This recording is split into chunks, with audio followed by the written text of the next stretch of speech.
If I saw this face after someone threw a kick, I'm attacking the leg immediately.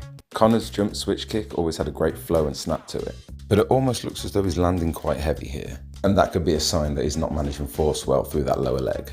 As great martial artists do, he's going to adapt, find a way around the problem, and on the next kick, he's going to switch back into his stance, making it easier distributing the weight 50-50 over both legs. This is why strength and conditioning is so important after injuries. Regularly working in heavy weights and jumping can ensure that your structure is able to withstand the force. Now for me, the next kick is a big hint. He doesn't really go for the switch. It's more of a sliding, stepping, jumping roundhouse, using it to manage the weight laterally rather than directly with the switch.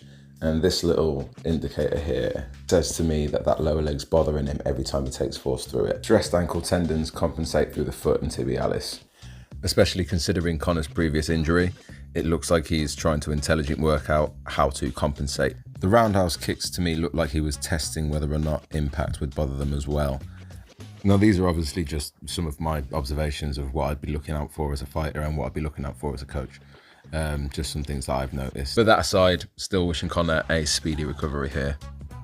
To avoid these sorts of injuries for yourself, make sure you're including jumping in your training throughout the week, especially single leg variations. Tib bars are great, you never know when you're going to come across a calf kick bandit. Deficit calf raises allow a bit more of an extension for the Achilles. And I love anything heel raised because of the balance component and the ability to get that extra depth on the squat. Money for your knee health. A big part of training jumping is understanding how to land, and mixing landing with jump exercises is a great way of understanding how to redistribute energy.